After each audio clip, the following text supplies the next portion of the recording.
take a moment to arrive at the deep level, not on the surface. Arrive at the deep level of your body, in your cells,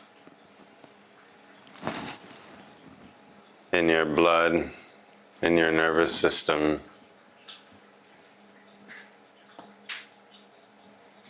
Arrive at the deep level of your breath.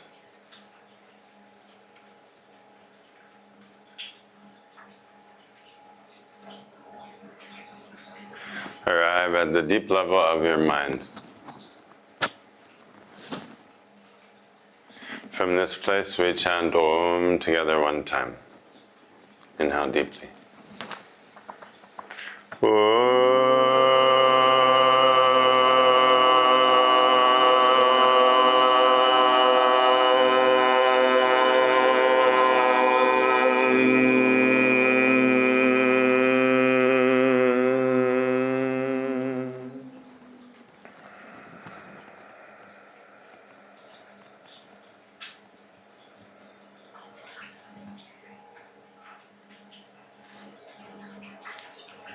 The map is always false. The map is always a distortion or an ideal, but the map is inherently different from the territory or what the map is describing. And so, in the same way, all of our words, all of our thoughts are ideals. Some distortion, but not that. The mind can't directly interface with reality. And so we trap ourselves in this ideal, in some ideal of life or who we are, and thus set an impossible goal. Because the ideal is not real. And so we create a situation in which we're never good enough. Because we're continually comparing ourselves to these ideals.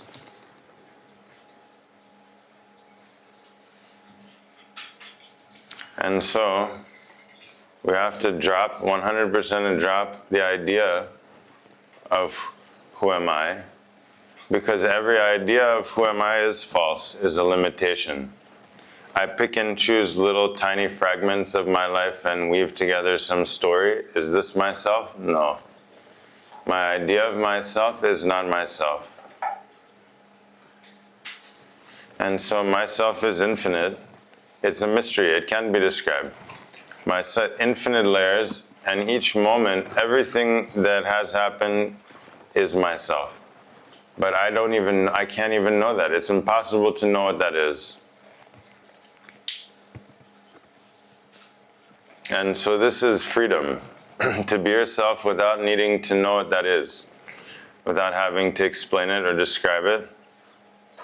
Because life is raw, wild. Life is not an ideal. And so this tendency of strangling ourselves with ideals is not useful. And instead you water yourself with love, kindness, then naturally you will blossom into whatever you need to be. By giving yourself space to breathe, to feel, to listen, to learn. In this way, then you will become. But this kind of striving and grinding and forcing to, like pushing a square into a circle something, it kills because then also the process is not enjoyable. The process is a kind of not good enough, I have to work hard in order to be good enough. So it's kind of stressful. It's not a joyful, it's not a blossoming. It's not a flowing. Instead it's a kind of fighting. The mode of life becomes fighting to achieve an ideal which is impossible, is false, is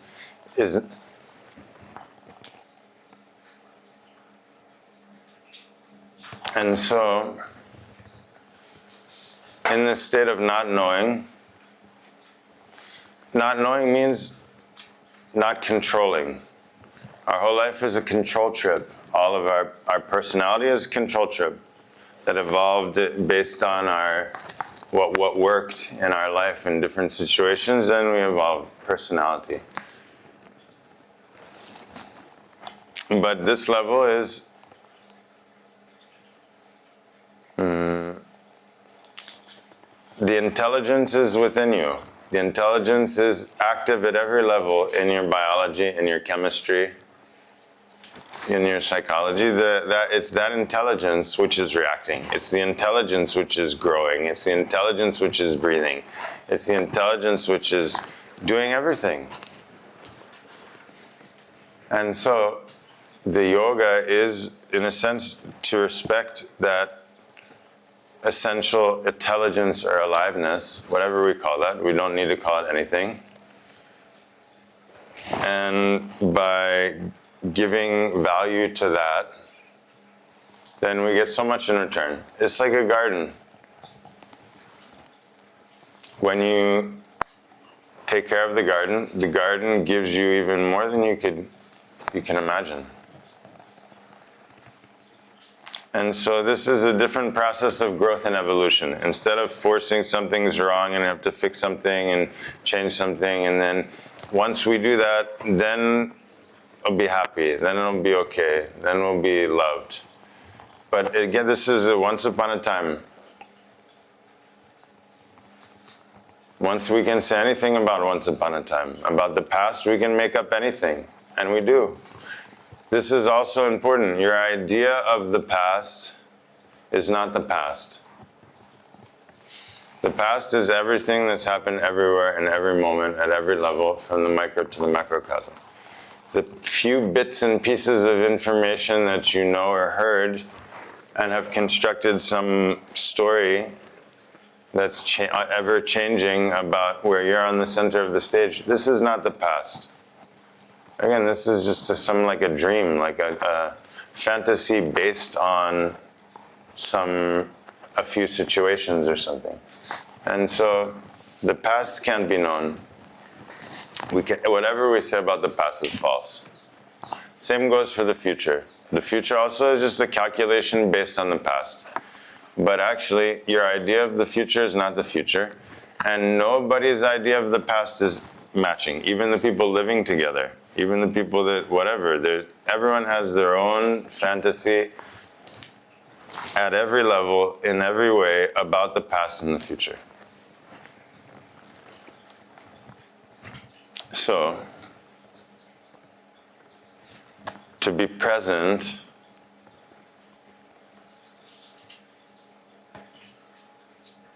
you have to take off your mind.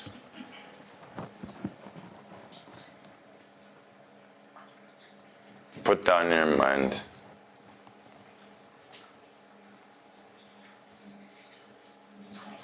Actually, it's a relief. It's so heavy carrying around all this baggage all the time. Have to be right and prove, look what I know and look what I can do, and all this whole thing. And always being right and looking good and all that.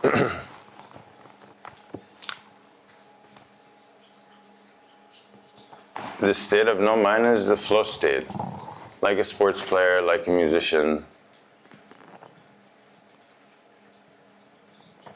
So it's not that actually the whole mind stops. It's the kind of lower mechanical likes and dislikes attachment mind. What we're talking is to put down that mind and pick up higher mind. Elevate yourself into higher mind, which is not working through words and ideas and concepts, but is like a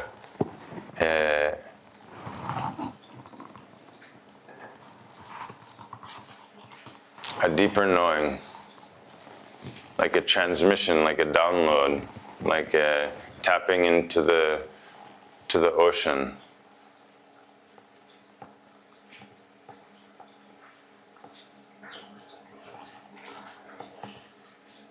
And the more time you spend in this state, it will only make your daily thinking mind more powerful, more beautiful. It does not, no detriment to your daily functioning. You still pay your taxes, you can still drive the car. Whatever the work is done will be done more joyfully, more creatively, more efficiently when the mind is in the proper position, when your spine is in the proper position, when your breath is in the proper flow. So this is what we're talking about. This is a deep level recalibration of your subtle body, your gross body, all these, really the whole system.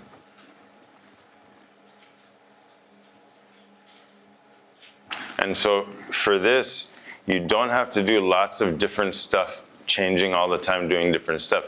What you need is to go very deep into the core essence. So that's why it's recommended to do a simple practice every day, 100 days. Right? Within 100 days, you'll know for sure if there's any benefit. 5 days, it's like, yeah, it seems good, right? But you never know. You're here and whatever. But when you take it with you and implement it every day, ideally first thing in the morning, like you take a shower when you wake up. Doing your practice like taking a shower. You wake up your cells, you wake up your blood, you wake up your organs, your senses, you wake up your heart, you wake up your breath, you wake up your mind. It sounds good. It makes sense. You have to see, is there tangible benefit to warming up before you play? To tune your instrument before you play? What if we're out of tune? If I'm out of tune and don't know it,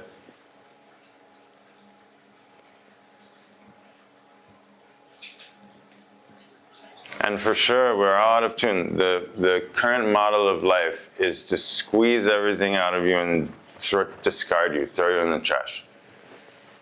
And we have to sacrifice everything for this, for whatever that is, that never seems to come. So the recommendation is dedicate, invest a small portion of your life, means your time and energy, back into yourself, back into your garden. It's not selfish. If you're empty, you can't give anything to anyone. You're of no use to anyone. In fact, probably you're going to be causing problems, right? If you don't maintain your inner beauty, this aliveness, then for sure it's not like a martyr sacrificing yourself for whatever. It's everyone loses. Everyone loses when you're not being yourself. When you're not at home in yourself. Again, what does it mean to be yourself? There's no description for that. It's a feeling, it's a knowing, like when you're at home. How do you know when you're at home? What's the feeling when you're at home, when you feel at home, when you're in a bed, comfortable bed, you feel at home, you feel like that feeling, you have that feeling in yourself, in your daily life, in your body, wow, in your heart, in your mind. That feeling of being at home. And then whatever you do will be being yourself. That's the thing. It's not about figuring out and then playing the roles and stuff. No, you have to learn that flavor, that subtle fragrance of being at home in yourself. And then automatically, whatever you do, whatever you say will be being yourself. Because it's a discovery. It's unfolding. It hasn't happened yet. How can you know? How can you know it hasn't happened? And what would you do if you did know? What good is knowing? What good we make, so we cause so much headache and stress, everything, to know it for what? What do we know? Do I know water? Do I know water? I drink it, I wash it, my body's, do I know what is it? What is it? I have no idea. Really? Do I know my body? No, I have no idea what's going on in my arm right now. in my nerve, in my blood? Nothing. I have maybe a few abstract pieces of information, but as to what is actually happening right now in this moment in my body, I have no clue. This thing I call myself, I have no clue what's happening. And I never will. Even if I studied my body, biology, my whole life, it would still just be abstract, some map, some abstraction.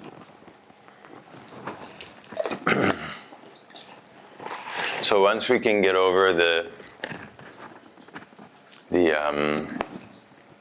pride of knowing something, and be in that openness of not knowing, that's the childlike state. That's where life reveals itself. In that state of not knowing, right? Knowing is like this. I already know. I know already. Been there, done that. Yeah? But not knowing is like this. Open. Then you can learn, you can receive, you can grow every moment. So, not knowing, then you can listen, then you can learn, then you can appreciate the depth, the poetry of life. So, not knowing means just be quiet.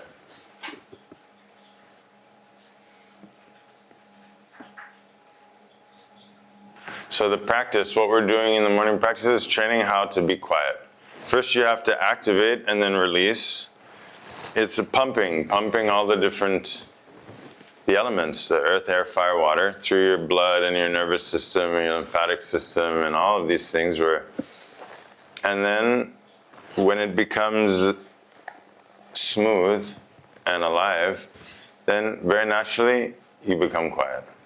Not quiet in a stupid way, quiet in a content way. This is happiness. Happiness, total misunderstanding of happiness now. People think happiness is getting what you want, a kind of excitement when you win. Right? That's happiness. But actually, that's just a temporary intoxication. Momentary high, like when you eat sugar. You eat sugar, and you feel excited. But then shortly after you have the shoot, you have the drop.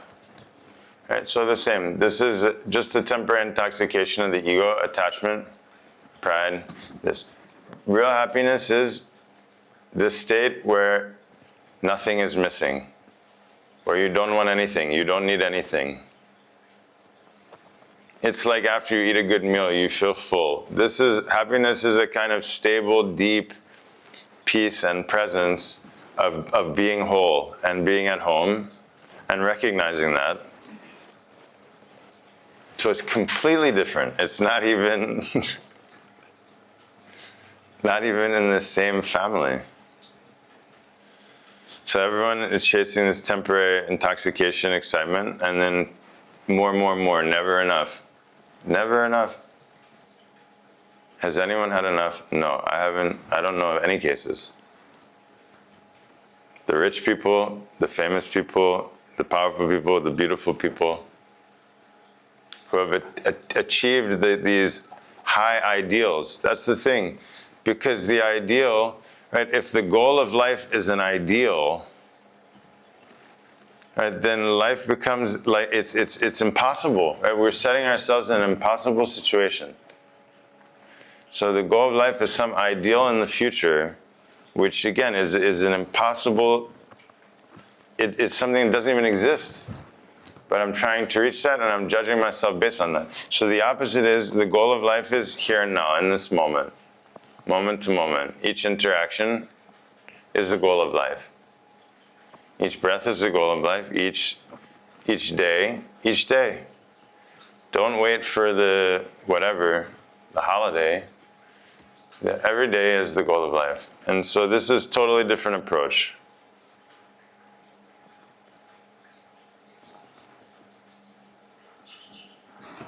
We call it the path of here and now. We have the path of then and there. This is the ideal about the future. Fix this, change that, everything. Is it possible that all the conditions in your mind will be met? Has it happened so far? Do you know anyone for whom it has happened?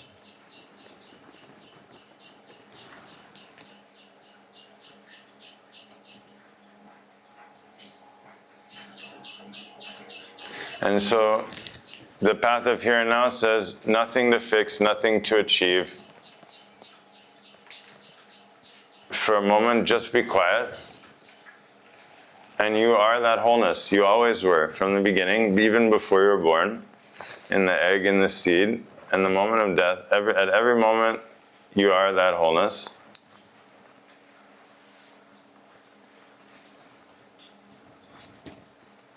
And so then you can only arrive here and now. You can never arrive then and there. It will never come. Then and there will never come. So that's why we focus on mastering here and now. And if then and there happens to exist, then we'll be ready when it comes.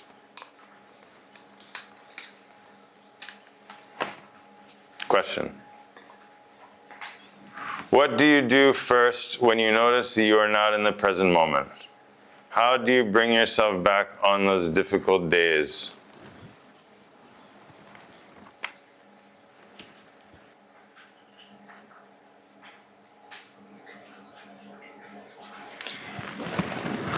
It's like asking, like when you're having an off day playing sports, or you're playing the violin, and it's like, what do you do when you're not playing well today? It's like you keep practicing. This is the long game. This is a long game. No, so you have to establish the foundation and training until presence becomes a habit. You don't even know you're present or not present. When you're present, you don't even know it. When you're really present, when you're really in the moment, there's no one outside the moment to look and know that you're present or not present. So actually, you can't know that you're present or not present. When you're really present, you never know. And so the difficult days, that's what the training is for. That's why you do the sincere training. If you know the war is coming, right, you have to prepare. You have to do the necessary training, or you have the winter coming. You have to do the farming, put in the work, grow the food. What's needed, you have to do that. So, for the training for presence, it requires, like if you want to do gymnastics, there's certain mechanics that you have to master. How to walk, how to jump, how to roll, these things. So you do that, then you can achieve a stable level of gymnastics. Right, same with music. Through the practice and dedication and repetition, then and you can play. When you pick up the instrument, you can play. So the presence is like that. It's important to have this structure, have some rhythm in the day, whereby we are tapping into that presence. So that's why morning practice, midday practice, evening practice, or morning and evening. And then throughout the day, we can sprinkle these moments and reminders, like having pictures of the sages, or reading a good quote, or taking a walk in nature, or doing journaling. All of these are supplementary practices for reinforcing and integrating presence in the flow of daily life. Right, taking moments to creativity, or to serve others, or to go on an ice bath. All of these things are reinforcing and helping to bring that state, anchor that state in our daily life and relationships. And so it's important to have that structure. And most important, though, really, really, is to give value to presence. Whatever we give value to, that's how we spend our time and energy. That's where we give our focus. I've seen people who freaking love baseball. They don't even play, but they've memorized all the stats of everyone who's ever done anything. All they think about, they think and breathe baseball. And just memorizing these crazy stuff. So if you really value presence, right? What do we value? Security, money, other people's approval. So all our time and energy is going to that. So if we had an ounce of that same intensity in relationship to presence, to be present, to be in tune, to be at home, then for sure it will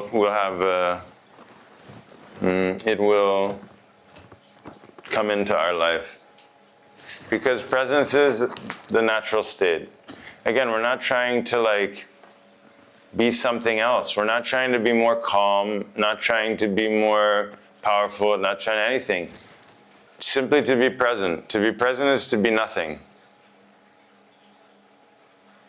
All the time we're trying to be something.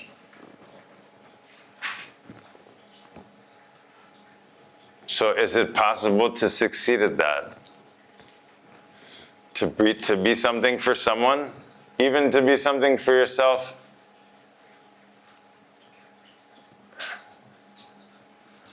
If we're putting ourselves in impossible, it's like and a question that has no solution. It's like a multiple choice question, all the answers are wrong.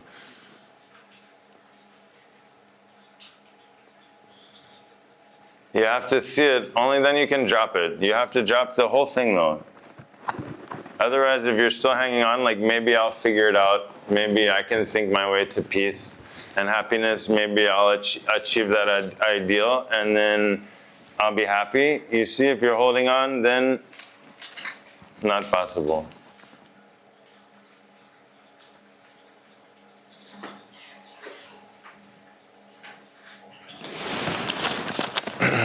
Question. What is companionship? Is it overrated?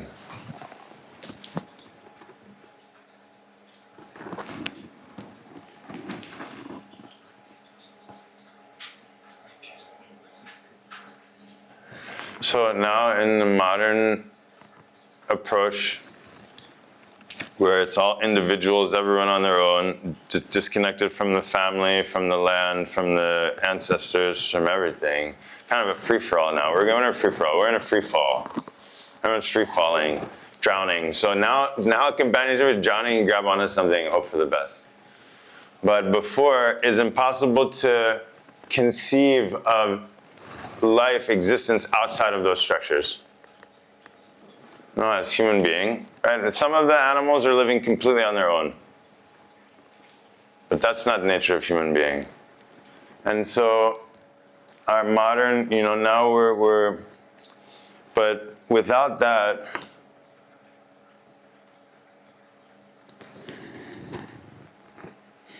we're living in a duality.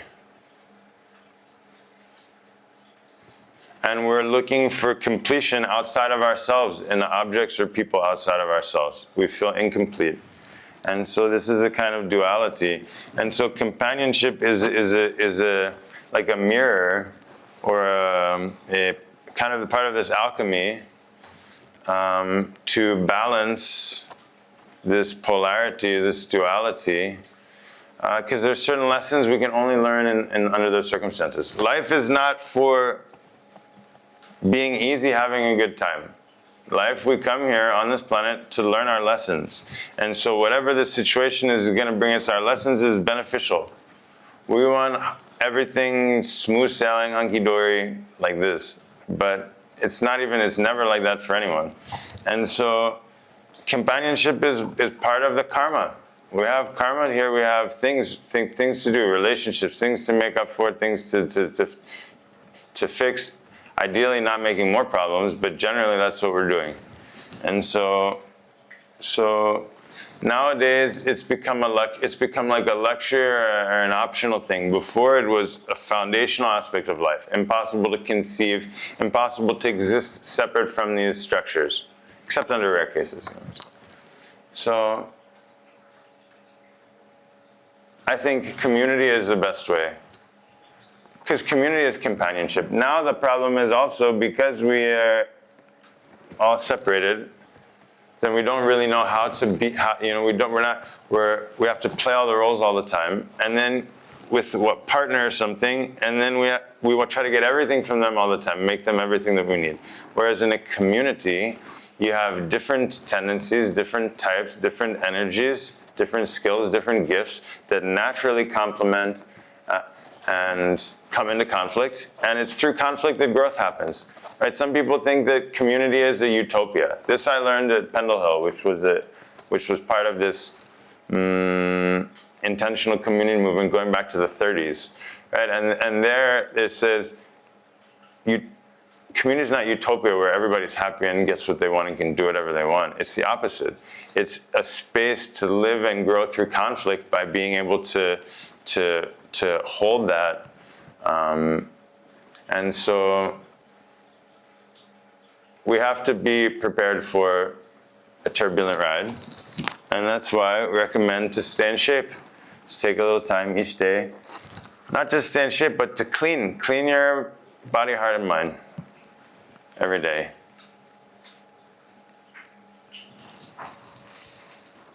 Because if you smell really bad, then you're going to attract flies and different things. You attract different negative things and everything, you know, if you smell bad. Right? If you're wearing, and so imagine if your heart is in this, if your mind is, then what are you attracting through that?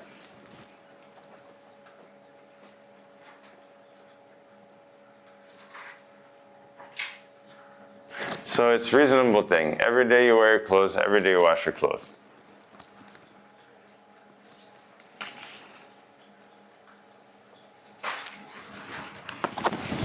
What is Brahman?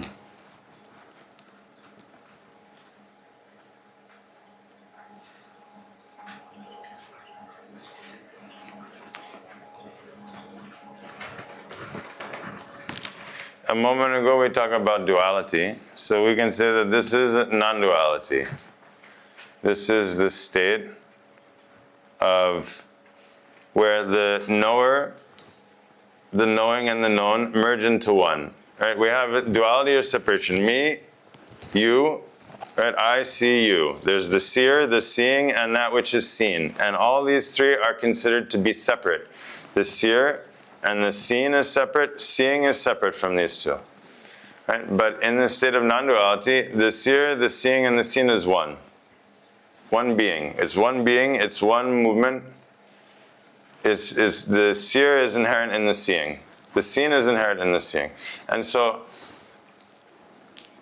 inside of a seed, you have a small seed. Inside of the seed is oil.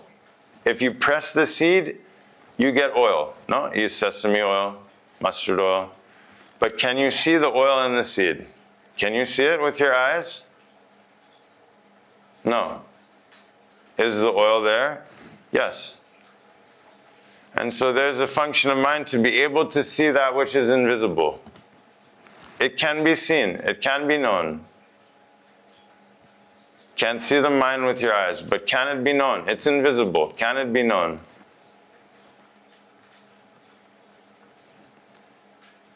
So Brahman is also that invisible, but is interpenetrating and pervasive within everything.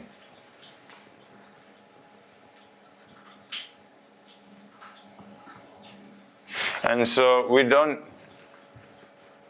the key is merge with Brahman. No, the Brahman is the knower of Brahman. To know Brahman means it's like the river. What is it? The river merges in the ocean. When the river flows into the ocean and loses itself, then it can be said the river knows the ocean. So the same is true of Brahman. Not something to talk about, but it's something one merges into that, and then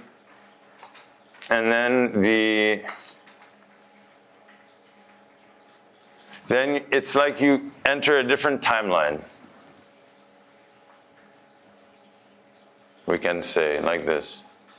Because in the normal ego-driven desire, attachment state, right?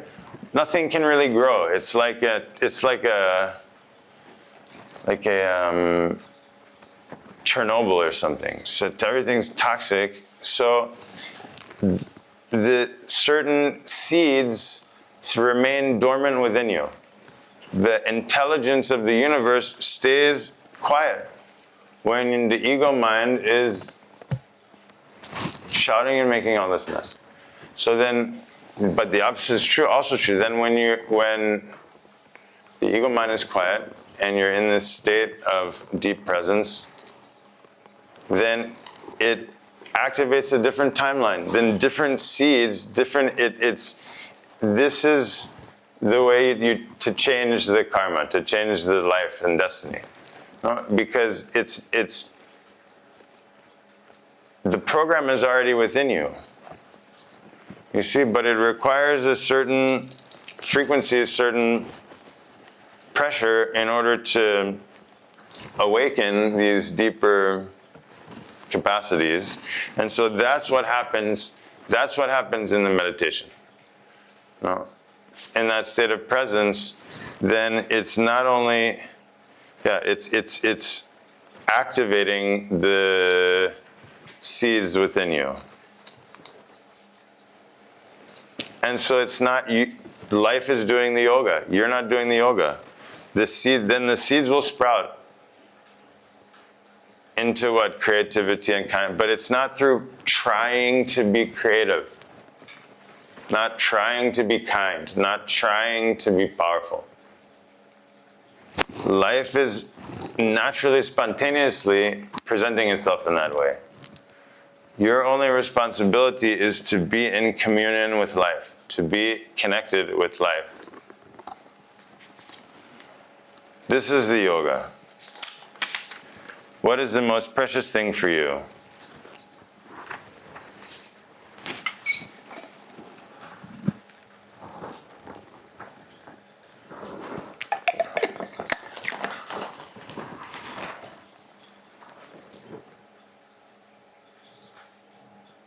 Yeah, I'm not big on these, like the most this, the best experience, the biggest this, right? Again, these are stories. The most precious thing is the simple moment, the present moment, which is totally simple.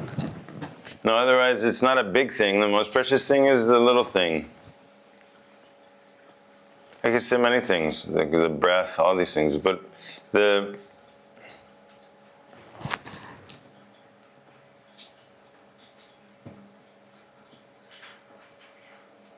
I mean, I have things that I love, like things that were given to my gurus. This is a towel that one sage wore. You know, I have all these relics and all this stuff that I love, like my tiger mats and my malas and my these things. But is that precious? No. No, you could say the bhakti, the love in my heart, that's precious.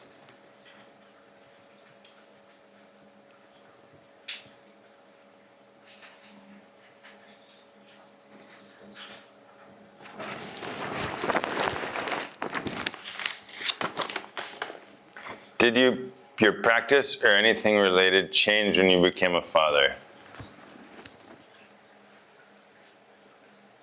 My whole life is changing every moment. Complete revolution every moment. So most definitely, but it didn't change it. It's changing in relation to fatherhood.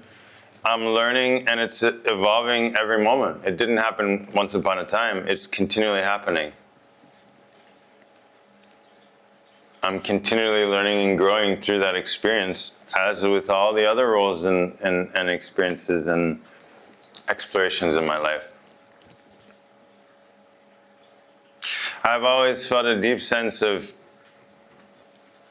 family with nature, with the plants and the animals also.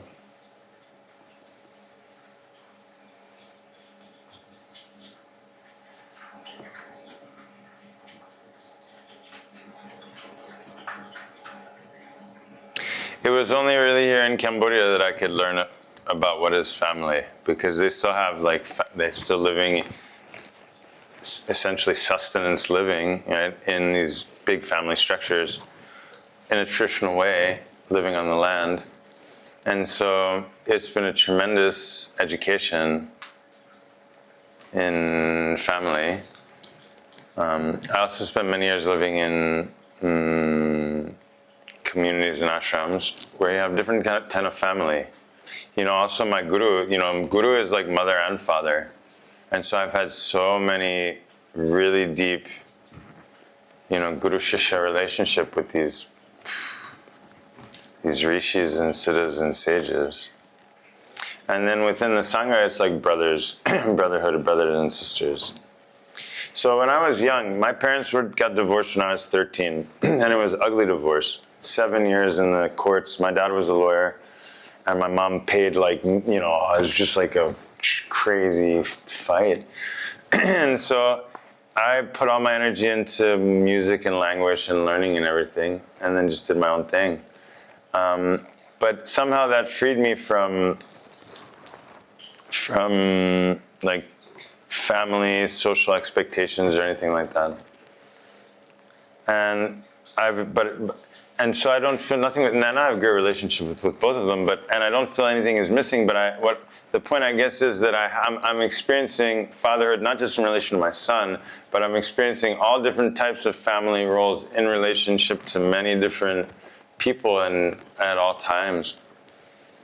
And so I think it's because of community. I think in the last 2002, 2003, I started living in community. And that's been one of the best parts of my life.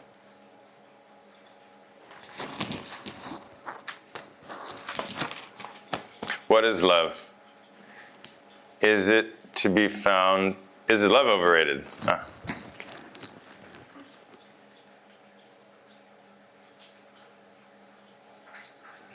So love is the breath of life. Love is the dance of the universe. Love is the substance. The matter is love. The water flowing is love. The water in the ocean and evaporating, it's all love. That's all dance of love. The sun shining is love. The sun's rays hitting the earth and the things growing is love. No, love is the movement of the universe, the dance of the universe, that essence, that spark of life, that aliveness. Death is love. Love is the flow of life and everything. But what human beings, the subset of like control, manipulation, between human beings, this is not love. This is some kind of attachment control thing. So very difficult to understand love in relation to human beings. First, we have to step out of the human consideration and observe love around us in the different kingdoms of nature and at the different, like the planets. Like the gravitational force of the planet is love. All of this, the love is the force of existence. No, the combustion, all of this, the power, the energy of the universe is love. But it's not a Valentine's Day card, right? It's not chocolates and flowers and stuff. Love.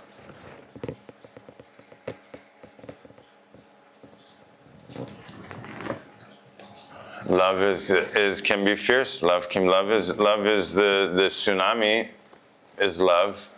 The flood is love. The volcano is love. So this is the thing with love, right? Love, no object, no subject, no condition. So normally we say, I love you because of Z, right? X loves Y because of Z. I love you because there's a reason. There's a reason I love you. If that reason changes, then what happens? Right? We have that. Then, all of a sudden, no, I don't love you. They did something terrible. Oh, no, I don't love you. So actually, that was never really love. It was conditional. There's a condition. Now, I love you. Right? If I love you, but I don't love her, and I don't love that, and I don't love him, then still there's a line. And right now, you're on this side. You're on the love side, but very easily you can pass to the other side. So actually, this is also conditional. Love is conditional to the subject. So what's left is I love. But this too is still saying too much, because who am I? Like, I need to command it. I love now. Now is love. I love. No. Also, this is too much. This is also conditional. So all that's left is love. Love, loving love. Love is the essence, but there's no subject, no object, and no condition. That's love. The other stuff is just stories, human stories, love stories. Disney. This is the thing. You see, when we're talking about ideal, we're trying to live these Disney stories.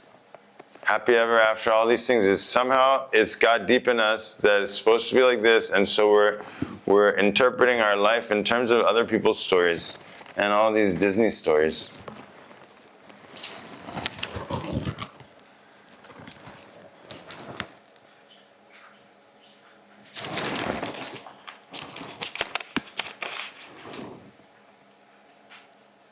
Describe consciousness with what you have experienced so far. Consciousness cannot be described. Again, this is what I was talking about before. Love, that's consciousness. Consciousness is that spark, that aliveness, the self, the one entity which is taking all of these shapes and forms. Like you have a gold watch, a gold ring, a gold pen. Actually, there's no pen. There's no ring. There's only gold. Gold is taking different shapes. Gold glasses. There are no glasses. It's just gold taking different shapes. In the same way, consciousness, the substance, the one entity, the existence is taking all these shapes, all these colors, but it's only one. And so actually, in the same way, there's no bowl. The bowl is consciousness taking that shape temporarily. The same way, the gold ring, the gold coin. There's no coin. Gold is taking a shape temporarily. So, consciousness is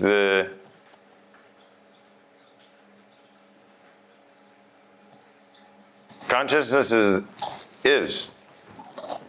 Consciousness is. I am not. Right? There's no. This is the pointer that I saw maybe a month or two ago, where I said that many people are asking, what is the purpose of my life? Like this, what's the goal of life? All this thing. And what I saw very clearly is, actually, I don't have a life. There's no me, there's no I. Joel does not exist somewhere that's having something called a life. There's no Joel that has the life, that's going to lose the life or anything. The true statement, the true understanding is that life has a me. Life is having a me. I don't have a life. Right? We're too much self-importance. We're just on another leaf on the tree, another blade of grass. Life is having this grass, life is having the flower, life is having everything. Life is having a me, and so I am the purpose of life. You are the purpose of life. To be yourself, you are the purpose of life. It's not that your life has a purpose, because there's no you separate from life. There's no you existing there with the thing called life. Life is happening. That life is taking shape as you. Temporary situation. So that's consciousness. Last question. Why do gods of all beliefs, creeds, and pathways need humans to worship them? No, the gods don't need the humans. The humans are creating this as a symbol to store and to materialize these higher qualities in these things. So God has no need, because God is not a thing. It's not even, these are all human ideas. Right? But the murtis, what these concepts or these sculptures or these objects are giving a form, because otherwise the formless, right? It's just, how could we have nothing to hold on to, no point of repair, no compass, right? So these are it's creating, it's materializing in form these subtle, many different secrets and teachings and powers of the universe in a way that can be digested or accessed directly. And so some might consider it a lower path, but actually it's not true. It's not true. And these things are, these different things are needed. The same, like you have pictures of your family at home. Why? Or pictures of these great moments of your life. Because that creates a way of storing, a way of containing the energy. And so this is an extension of that. But it's not that the gods need the humans or anything. Really, you are God. You are the God. God is not sitting in a chair somewhere over there. Right? That God is consciousness, is love, which is in all your cells, and that's what we're saying. You are that. I am that, because everything is that. There's only that. And so this is the path of yoga. Purification is in order to live a divine life, in order to step into that higher functioning and fulfill our purpose.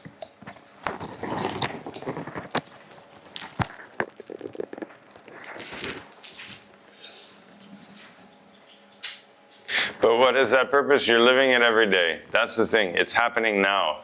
Often people are waiting, like, oh, just waiting. It's got some coming around the mountain. Sometime it'll come. But no, your soulmate is happening right now. Each person you meet is your soulmate. Each person is a soul encounter. It's necessary for your soul. Sometimes you meet someone 5 minutes and it has a bigger impact than someone for 10 years. So this idea of holding out to find the right one all the time, it's not like that. No, every moment is your purpose. Every day, every interaction, every connection. And so how do you live when it's like that, right? Otherwise, it's like we lock it up in the safe. I'm going to keep my love over here for that one day, when the right moment, when the person comes, and all the signs, and I've got all the checklists, and I'm always checking, is it, not enough, I don't know. And then by the time you're ready, you open the safe, it's rotten, it's gone, it's dead, it's not even there. No, nothing. So you have to live it. You have to live that. You have to live your love. You have to live these qualities, bring them into your daily life. And consider that the purpose of life might be right now.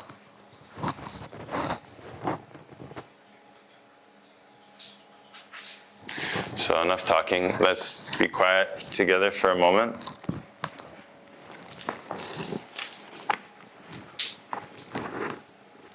Sit up tall. Find your center.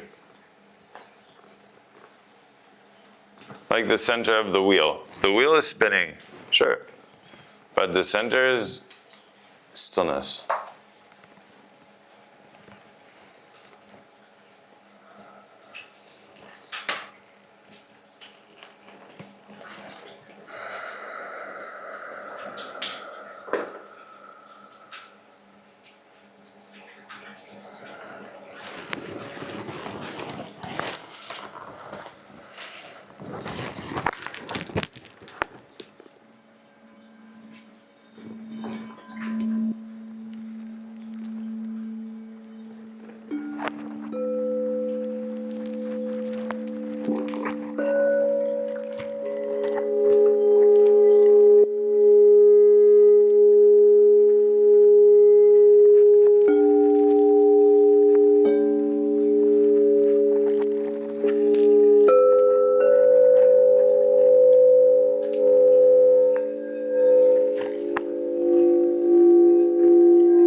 down deeply. Oh.